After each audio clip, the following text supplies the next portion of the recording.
welcome back to Questions Unboxed, Q&A's sessions going too long. What are we doing again? We've been here for too many hours, Tim. No, it's Hardware Unboxed. Yes. Hardware Unboxed. I believe so. No, it is. It is. It definitely still is. We haven't changed it since we started the Q&A series all those hours ago. Anyway, we've been doing Q&As for a long time now, and we're getting a little bit delirious. We should probably get some water. But bugger it. We're going to get into part 3. We're doing it. Part 3's happening. You can't stop us now. But before we get into it, today's sponsor spot is brought to you by ASUS and their new ROG Maximus Z790 Hero motherboard, supporting Intel's latest 13th generation processors and DDR5 memory. This premium motherboard also supports next-gen connectivity for graphics, storage, peripherals, and networking, along with high-definition audio. Also included are massive heatsinks covering all of the critical VRM components to ensure maximum overclocking headroom while avoiding throttling. And for novice overclockers, the AI overclocking function has you covered, allowing you to achieve maximum system performance with ease. For our Australian viewers, the ROG Maximus Z790 Hero can be found at various retailers, including PC Case Gear, Scorp Tech, and M-Wave. ASUS also offers a club rewards program which allows you to receive exclusive prizes after signing up when purchasing any of their products. So for more information, click the link in the video description. Okay, here's a question that I don't really have a concrete answer for, but it was heavily upvoted, so I thought I'd just briefly sort of touch on it here. And it's more of a, for your information, I will look into this. It's something we plan on doing. It's something I would have normally done by now, but again, endless product releases over the last few months. I just haven't had time to dig in and look at some of this stuff we normally do. So the question is, with DDR5 on AM5, you guys use 6000 CL30, so DDR5 6000 CL30, but based on current market pricing, what timings would you say is the sweet spot?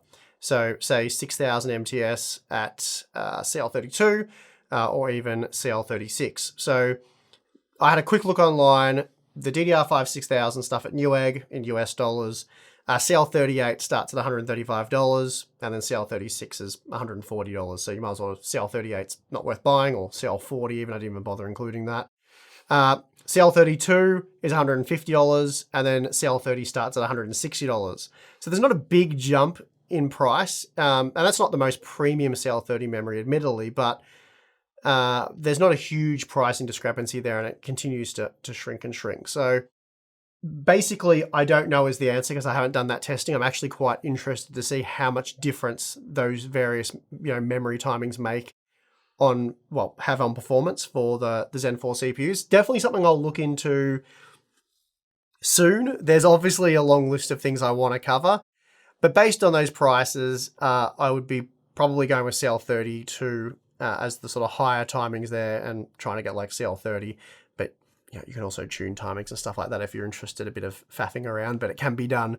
So yeah, I think without a significant difference in price there, I'd be ignoring CL40, CL38, and possibly even CL36. Probably just go down to the 32 stuff. Anyway, as I said, videos soon that'll hopefully answer that a lot better. Are you excited by the possibilities AMD's Dragon Range processors open up for laptop workstations? Due to their excellent power efficiency, the 7950HX shouldn't be much slower than the desktop version. Would the ability to edit and render YouTube videos everywhere be useful for someone like you? I guess there's kind of two questions there. I think, I would expect those sort of laptop workstations to be pretty impressive. Intel did it last generation with their HX stuff where they just brought the desktop die. They're like, okay, let's power limit that right down. Releases an HX part. Now AMD's doing the same thing. I think there was a bigger discrepancy in terms of the specs and design of AMD's CPUs for laptops versus the desktop stuff because it was monolithic versus chiplet based.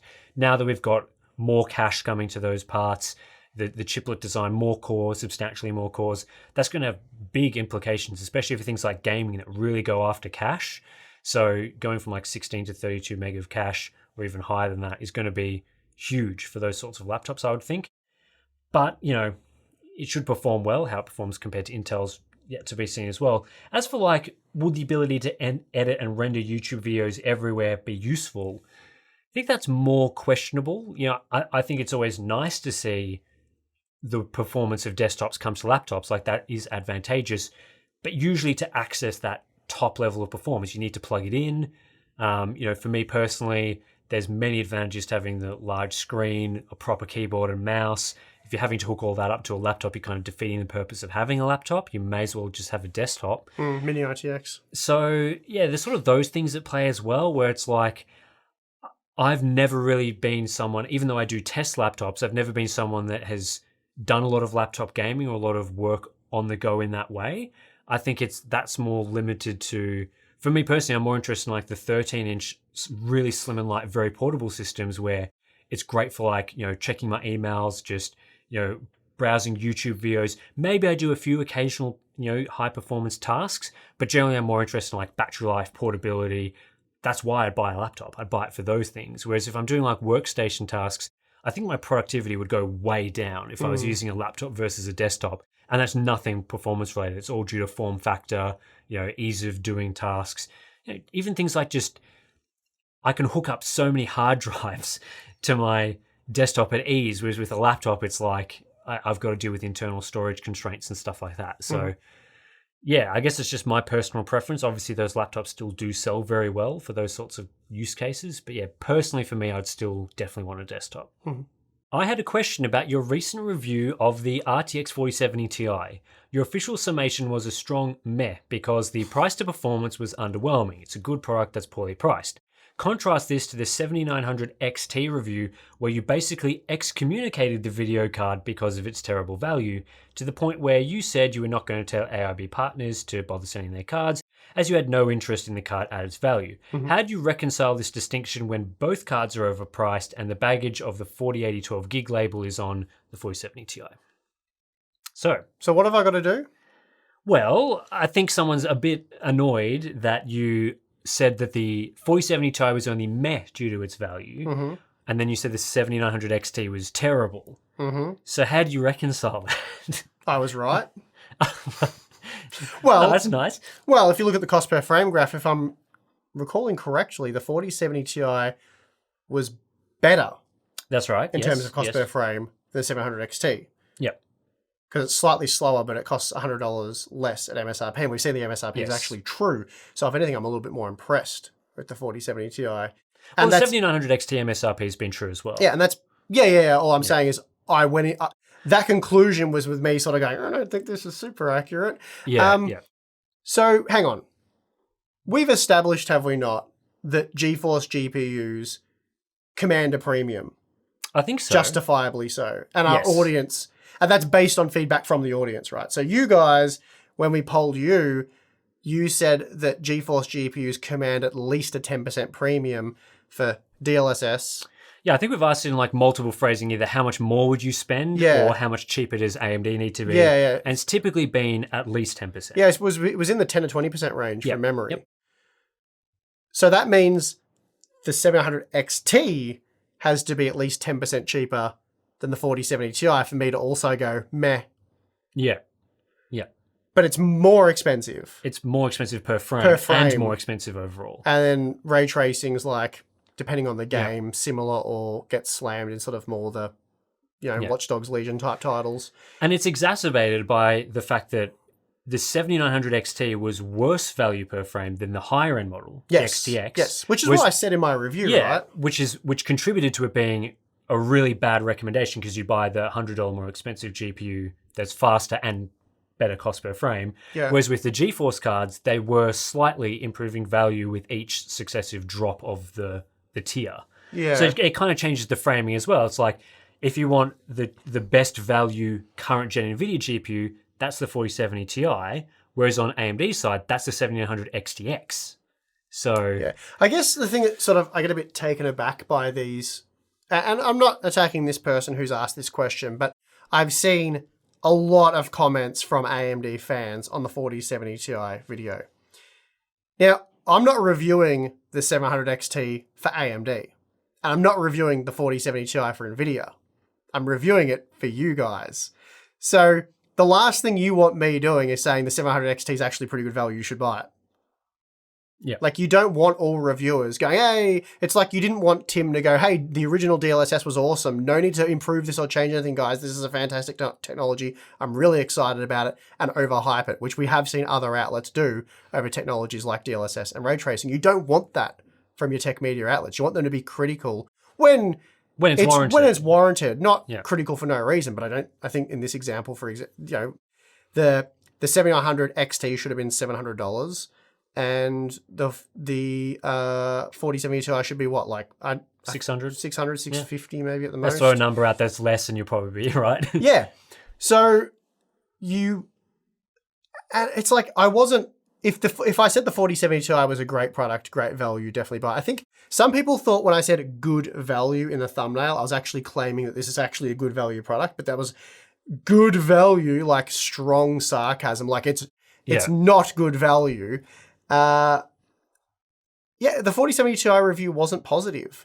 Like, I'm telling NVIDIA they need to make this thing cheaper. I'm telling AMD they need to make that thing cheaper, and you guys should be like, yes, we want to hear more of that. So when fans of either company, I just find it a bit weird, to be honest. I thought, yeah, and it's possible for two products to be bad, but also they have varying degrees of badness. Well, yeah. As is the same thing, it's possible for cards to be good and have you're able to recommend one over the other, even if they're both still generally good. Yeah. It's always a scale of these things. It's not like it's black and white where cards are either absolute trash or the best thing ever. There's a whole range of different opinions in the middle. And certainly I think all of your GPU reviews this generation have been at best average. Yep. And at worst, absolutely terrible in terms of the opinion of their card. Yep. So, yeah. And I mean, it's not like we've been pumping out the 4070 Ti partner card reviews. We haven't done a single one. So we haven't done a single 7900 XT partner card review, and we haven't done a single 4070 Ti partner card review, and we don't plan to. Yeah. There's no roundups in the works. There's no cards we're interested in. We're not hyping these cards. We've done the sort of obligated type day one review to let you guys know what the product's all about and whether it's worth buying. We've sort of been like, meh, not really. We don't recommend you buy this. And then we haven't sort of talked out the other side of our mouth and been like Asus tough gaming models, very impressive, like very good card. We haven't done that. So I find that a bit strange personally. Wasn't impressed with either. I don't think either were overly positive reviews, and I do think that the 7900 XT is a bit worse than the 4070 Ti. But ultimately, I don't think you should buy either of them at the MSRP. I don't. Yep. And what we're seeing now is the 7900 XT is dropping slightly below MSRP already. Okay. So slightly. I've seen plenty. I've seen plenty of availability at MSRP. Same with the 4070 Ti. The demand for it's very low. Mm-hmm. Even though there has been claims of it selling well by maybe today's. I mean, the MSRP cards are selling out. They keep getting restocked, so they are selling. I don't know. Yeah, they're not selling well. Anyway, I think we've talked enough about this one. I don't recommend you buy either of those products at the MSRP, and I think that they're both meh at best. Yep. Windows has yet to fix the performance regressions going from the single CCX or CCD 7700X to a multi-CCD 7900X and 7950X, so one CCD versus two CCDs.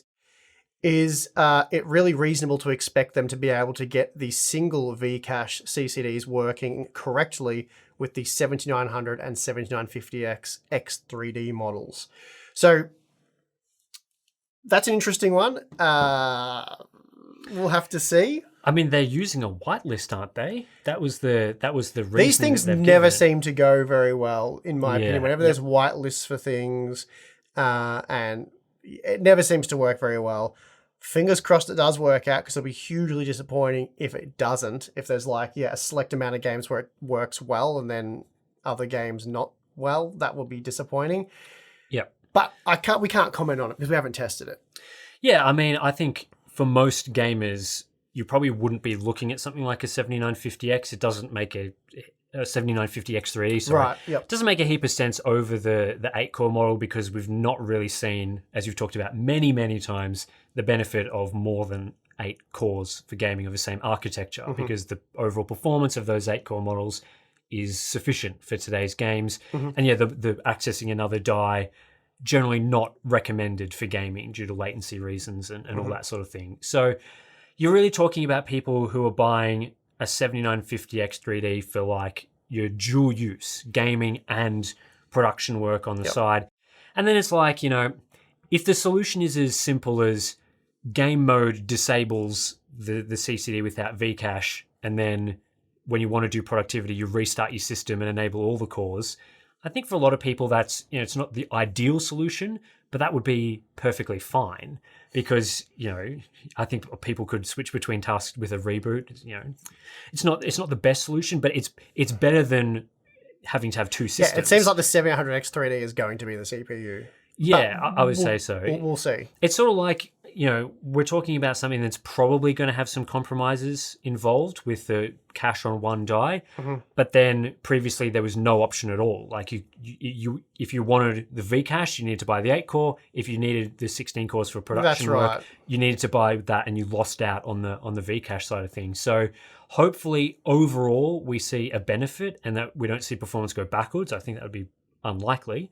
So as long as performance doesn't go backwards and there is that benefit and there is some, even if it's a reboot type scenario, then hopefully for those people that want the one system to do everything, then it provides at least sort of the best of both worlds up to the standard of today. The bigger question is, why didn't they put Vcache on both? Like, surely if you're talking about a premium product, that they could have justified Vcache for both. It's almost, I few different reasons. One could be, I think they've come out and said that it wasn't, the expense wasn't justified. Like the performance gain just wasn't there by doing that. Which you might brush that off as sort of a BS reason. But look, we know games don't require more than 8 Zen 4 cores.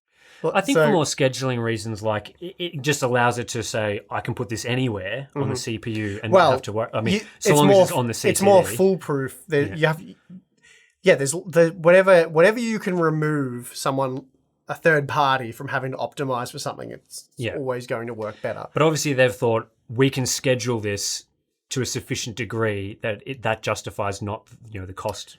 The cost doesn't make sense anymore for putting it on the extra. Yeah, we don't know what they know, so we just have to sort of take them at their word. Well, they've also said another reason was that by having the two dies, they can have the sort of higher clocked non-cache die, offering that high frequency for games that are more frequency sensitive than cache sensitive. So potentially with this supposed whitelist, we'll see how that goes. Yeah. They can pick and choose the frequency dies versus the cache dies, which you can get the best of both worlds there. It sounds good in theory, but it's all about how the schedule works. It turns out in practice. Yeah, it could be a mess. Yeah, I mean, it's taken many years for those sorts of things to sort of evolve over time. But then again, Windows is able to deal with P cores versus E cores for Intel CPUs to a reasonable degree. So theoretically, it's possible. It's just a matter of nailing it. Yep. All right, what are your thoughts about the AMD Ryzen 7000's long boot times? Zen 4 is now nearing 4 months since its release, and according to other reviews like Tech Power Up, the software issue is yet to be fixed at this time. Well, that's pretty interesting because that's not been my experience at all, at least with my two AM5 test systems. I'm sitting here hearing this basically for the first time. Is this really a thing? Well, in my understanding, my opinion, it's a DDR5 thing. So when you say you clear CMOS and you're booting up for this first time, it does a bit of memory training, which can take quite a while. Yeah, that always takes long on every. Well, not DDR4. It's generally pretty instant no matter what. It can be a bit longer on DDR4, but I've definitely seen long boot times on DDR4 boards. It can, but it's not doing the training thing. Yeah, sure. Yeah, it can be DDR5. It's always long, no matter what board you have, and so. That's the same whether it's DDR5 for Intel or DDR5 for AMD. The initial boot, the first time configuration does take quite a long time. But once you've configured, save settings, reset, should just be like a normal computer. My AM5 test system, when I push the power button, it just boots straight into Windows. Yeah, my Zen 4 test system certainly takes a lot less time to boot than my Threadripper system that I use every day for editing. So a bit confused by that one. Tech Power Up could be, like, we don't want to take them out of context, they could be talking about the initial configuration, which can be quite a timely procedure. And some brands are worse than others because they may do more tuning and stuff like that. I don't know, but once it is configured, it's a sort of the problem's a one-time only deal, which I think most people can live with for an initial configuration. Once that's done, good to go. Should be fine. Should be fine. All right, an interesting one here. Am I the only one who thinks AMD has gotten greedy and out of touch quicker than any of their competitors. Ooh, fiery one there. Fanboys are just typing away now. Don't dislike us. We didn't ask the question. First, the 6500 XT. Yeah, okay, that was, yep. Then the horrible Navi 31 launch. Yeah. Horrible? Debatable. We can get into that. Yep. And now single V-cache CCD on 7900X3D and 7950X3D. Which, is that being greedy? They might be doing you a favor. Like if you don't, as they're saying, if it's diminishing returns by adding, another V-cache die on those CPUs, it doesn't really do anything for gaming, which there's certainly reason to believe that to be true, given the fact that games don't require more than 8 Zen 4 cores. Yep. Then it'd be a waste of money and resources. So I think it's a bit early to call that one anyway. I don't know which way that one's going to go. So sure. That's far too early to call. Look, 6500 XT.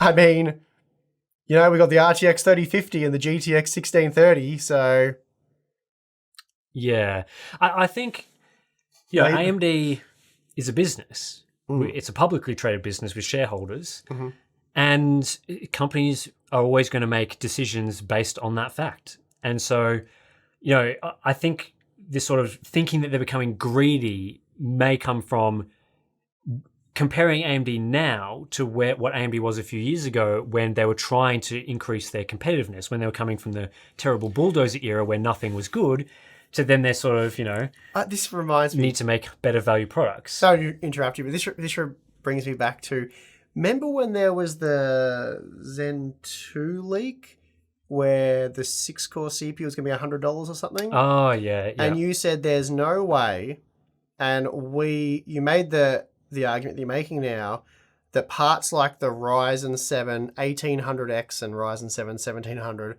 were priced the way they were because that's where they needed to be.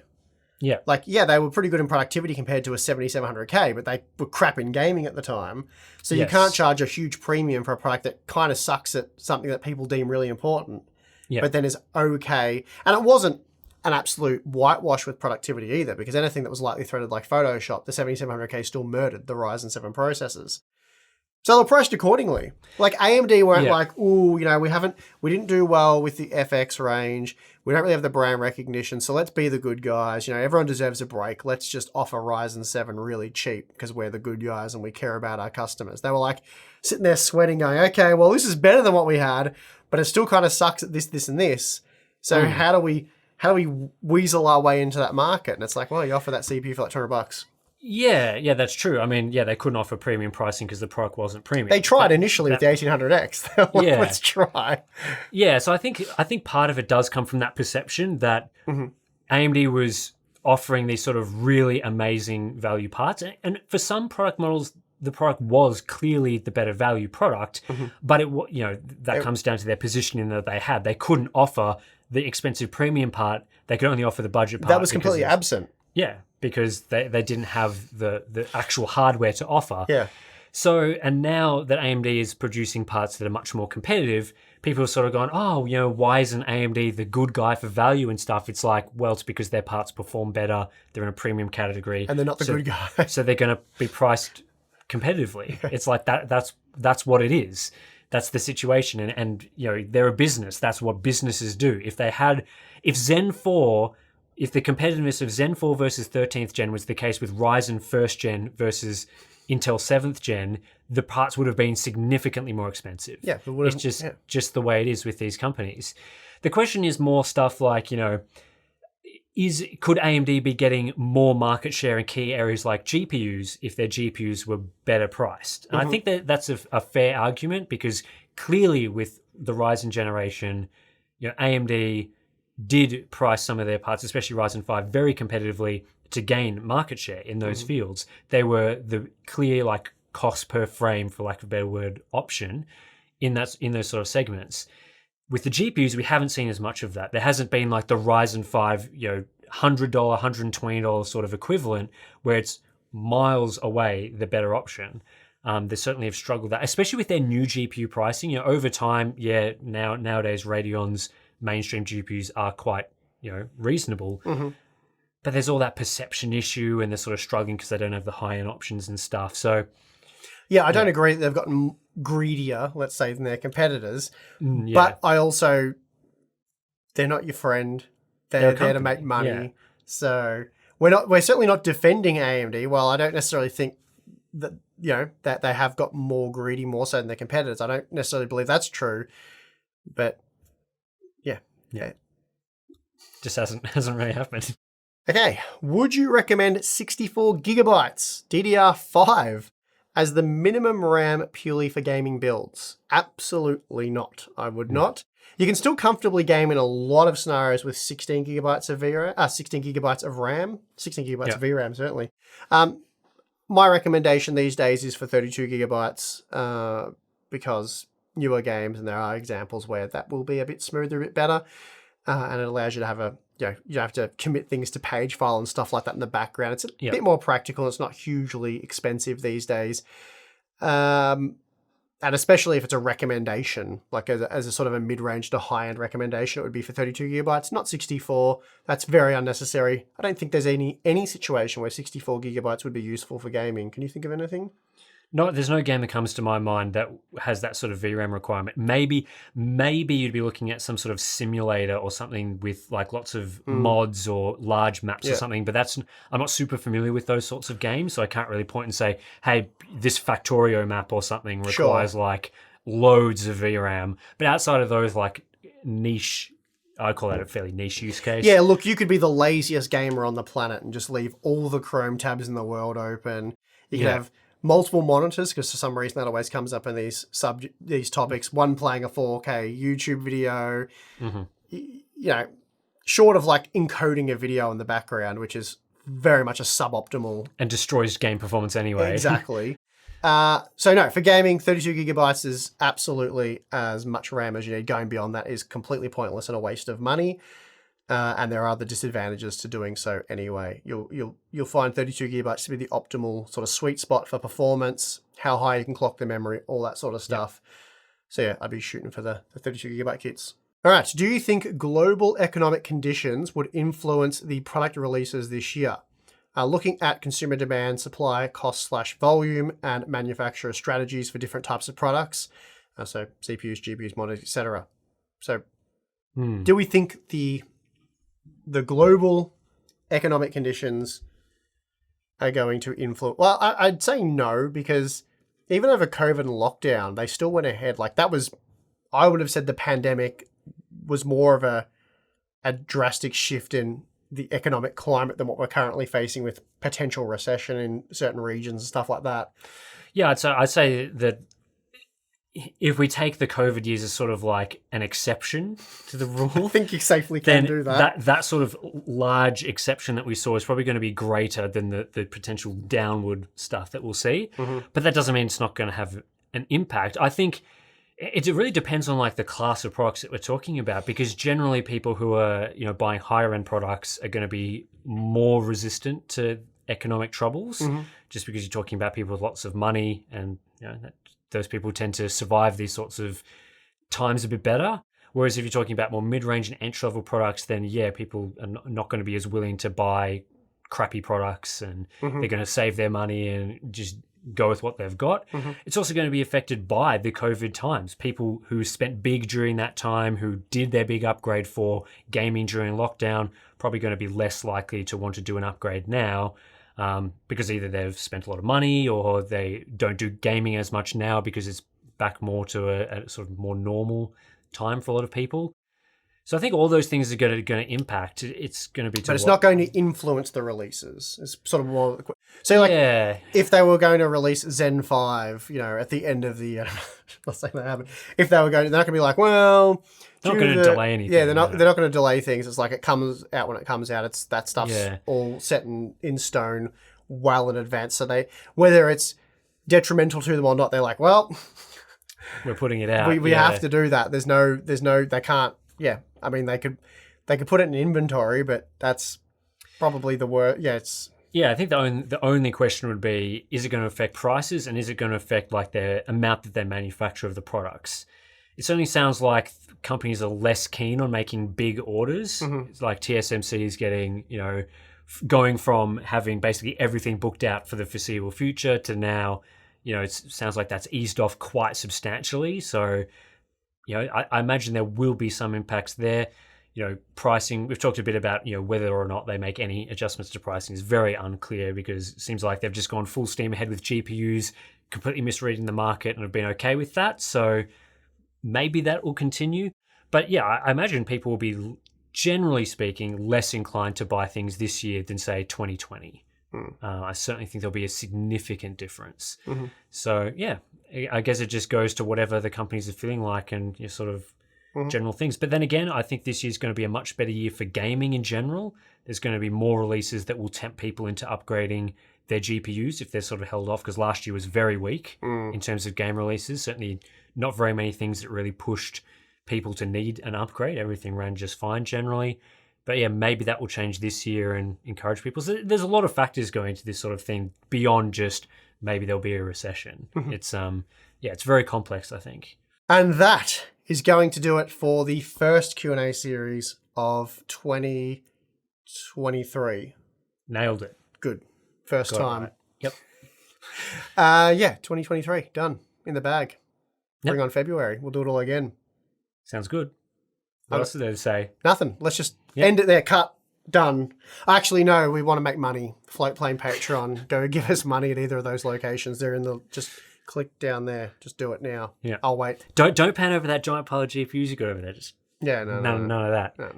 No, please do subscribe to the channel and Patreon Float Plane. Join our awesome community. You'll get access to our exclusive Discord server for members only. Awesome place to hang out. Tim and I are there as well, and you can talk to us there. We also do a monthly live stream where you can ask us questions live, and we'll probably laugh at you. Q&As. You're not selling the channel in this particular Q&A outro. And we occasionally do behind the scenes content where we can be bothered, which is rarely. That's mostly Tim's fault, but I'll do one soon. But no, there is some good content there. A lot of behind the scenes stuff over the last few years. So definitely sign up. Absolutely worth it. You're missing out. We need to increase the FOMO. That's what people want. Yeah. So that's it. Thanks for watching. I'm your host, Steve. I'm your host, Tim. See you next time.